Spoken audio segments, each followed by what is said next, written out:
कम से कम अपना एक डेलीगेशन भेज करके उसमें उसको जस्टिफाई कर दे कि हाँ ये तुम्हारी मांग गलत है बस।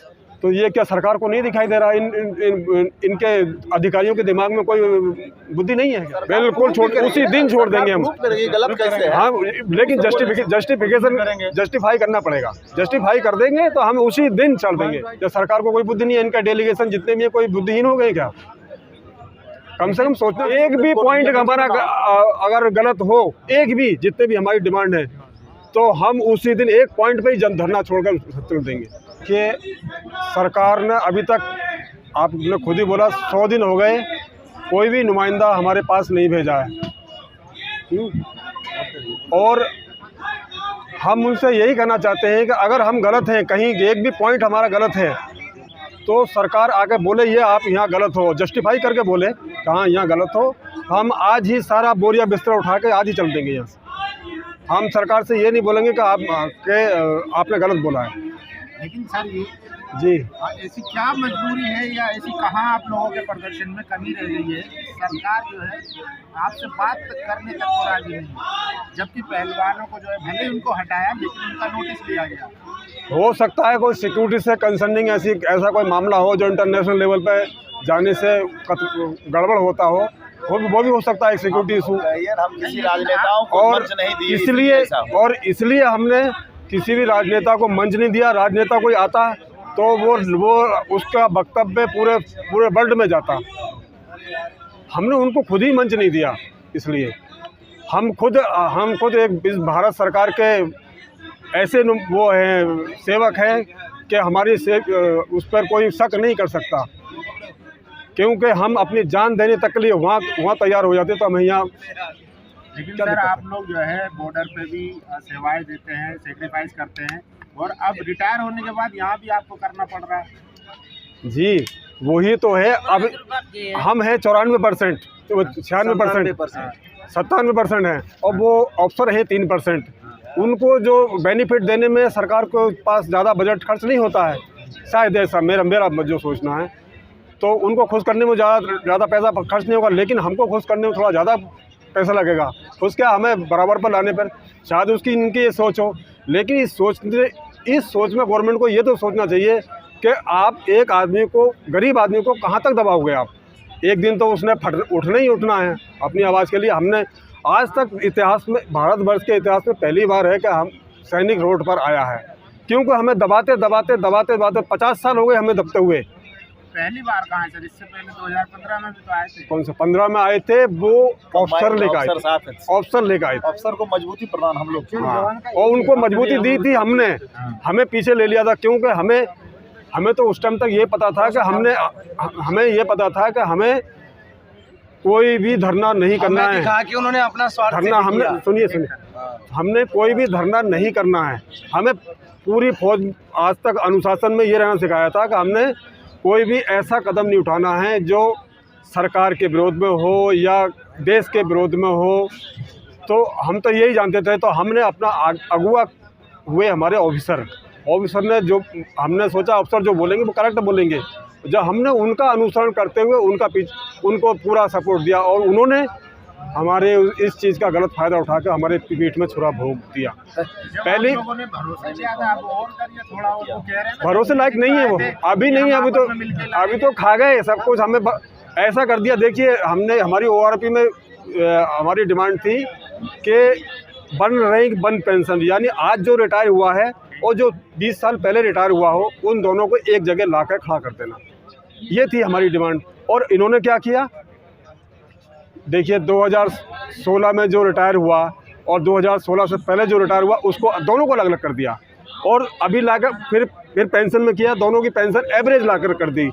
हमने कहा था जो मैक्सिमम आज रिटायर हुआ उसकी मैक्सिमम जो पेंशन है उसको ला करके उसके बराबर में लाकर सबको खड़ा करो। और इन्होंने क्या किया, एवरेज ला करके, एवरेज में सबको और नुकसान हो गया। जो ऊपर था वो भी नीचे आ गया। मेरा -252 है।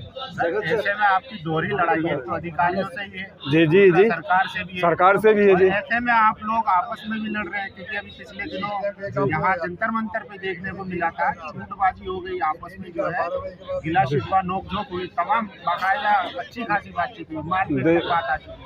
देखिए, ऐसा तो अपने अपने तर्क कुतर्क को हर जगह चलता है, लेकिन सबका उद्देश्य एक ही रहता है कि हमने जवानों को और जेसीओ के साथ में न्याय करवाना है, न्याय करना है। सबकी सोच एक ही है।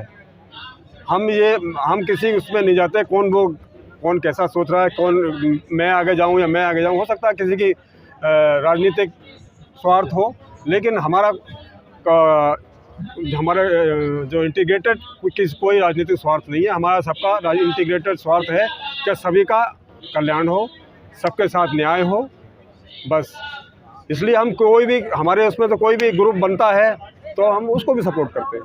आओ, जो भी आएगा हम उसको भी सपोर्ट करेंगे, लेकिन उसका गोल जो होना चाहिए कि हमारे जेसीओ वार्स को न्याय दिलाने का, तब हम उसको सपोर्ट करेंगे। लेकिन आप लोग अधिकारियों को यहाँ आने का मना करते हैं साफ खुले तौर पर कि हम उनको यहाँ अपना मंच नहीं देंगे। जी, आपको हमने बताया ही। वो जो है टीवी डिबेट हो, चाहे जनरल बख्शी हो, तस्वीर हो या जनरल विजन, जितने भी अधिकारी सब आप लोगों को कहते हैं कि हमारे जवान बस बातें में। ये बातों में होता है सर, बाकी कुछ नहीं, और कुछ नहीं है। हमारे बिल्कुल नहीं भरोसा, हमें उनके ऊपर कोई भरोसा नहीं। हम ऑफिस वो हमारा भरोसा खो चुके हैं। संगठन बनाएंगे बस। ORP 1 में तो उन्होंने कुछ थोड़ा बहुत किया भी, लेकिन ORP 2 में एकदम भरोसा खो दिया, एकदम खंजर घोष दिया हमारी पीठ। जी, थर्ड पे कमीशन से हमारा धीरे धीरे थोड़ा घूमता गया। थर्ड पे कमीशन में हमारी जो पेंशन थी वो 75% थी, उनकी 30% थी, क्योंकि हम 8-9 साल उस समय 9-10 साल में ही रिटायरमेंट आ जाते थे। 15 साल में, 20 साल में इतने में रिटायरमेंट। आज 15 साल में आने, कोई 20 साल में आ रहा है। लेकिन एवरेज जो है, जब हमारे बच्चे थोड़े बहुत तैयार पढ़ने लायक होते हैं, उसी समय हमें घर भेज दिया जाता है। तो उस समय बताइए उस समय कितने पैसे की ज़रूरत इमरजेंसी पड़ती होगी लोगों को। तो हमारा सब कुछ वहीं ख़त्म हो जाता है। हम अपना घर भी नहीं बना सकते। मैं एक जेसीओ हूँ, सूबेदार से रिटायर हुआ हूँ। मेरी आज ये मेरे बस की बात नहीं है कि मैं कोई एक घर भी खरीद सकूं। मैंने अपना कोई यहाँ दिल्ली में रहकर या गुड़गांव में रहकर मैंने घर नहीं खरीदा, बल्कि एक गांव की जगह लेकर के वहाँ मैंने अपना घर बनाया, वो भी लोन पर। अगर मेरे बच्चे उसमें कामयाब नहीं होते तो शायद मैं वो घर भी नहीं बना पाता। मैं आज उस पर रह रहा था किराए पर। ये कंडीशन है हमारी। जब एक जेसीओ होते हुए सूबेदार, वो भी एक्स ग्रुप का सूबेदार हूँ मैं, तो बाकी जो वाई ग्रुप के हैं, जेड ग्रुप के हैं और सिपाही हैं, उनका क्या हाल होता होगा। कुछ लोग ऐसे जी 4 गाड़ी, बिल्कुल बोलूँ, उनके पास इतनी पेंशन इतनी है, किसी के लाख से ऊपर कम तो किसी के है ही नहीं। उनके बच्चे भी अफसर बनते हैं। और देखिए, विधवा है, एक विधवा जिसका कोई एक आदमी मर गया उसमें, तो सबसे ज़्यादा जिम्मेदारी बेचारी उसके ऊपर आ जाती है। और उसको 12,500 रुपये पेंशन दे के और बोल देना कि भाई तुम ये हो गया। इस कहाँ का न्याय है? उसके ऊपर क्या गुजरती होगी? एक तो मेरा उसका आदमी गया, उसकी ज़िंदगी बर्बाद हो गई, और फिर 12,500 रुपये में कहाँ बच्चों को पढ़ाएगी, क्या करेगी वो? और फिर उसको क्या होता है, बच्चे ठोकर मारना शुरू कर देते हैं उसके बुढ़ापे में। तो ये क्या सरकार को नहीं दिखाई दे रहा? इनके अधिकारियों के दिमाग में कोई बुद्धि नहीं है क्या? या सरकार को कोई बुद्धि नहीं है? इनका डेलीगेशन जितने भी है, कोई बुद्धिहीन हो गए क्या? कम से कम सोचना चाहिए, सोशल स्तर पर सोचना चाहिए कि उनके साथ क्या गुजरती होगी। अपने पे ऊपर रख करके सोचना चाहिए कि मेरे ऊपर अगर मेरे साथ ऐसा हो जाए तो हमारे साथ क्या होगा। लेकिन महिलाओं की संख्या बहुत कम दिखती है। महिलाएं, देखिए, महिलाएं फौजियों की एक तो दुखी ऐसे होती हैं घर से, और वहाँ यहाँ तक आएंगी तो उन्हें कौन लेकर आएगा? कौन लेकर आए उनको? एक तो उनका हस्बैंड नहीं लाने वाला, तो मेन हस्बैंड होता है, और बच्चे उनके कमाने पे लगे हुए हैं अपने, तो कैसे लेकर आएंगे?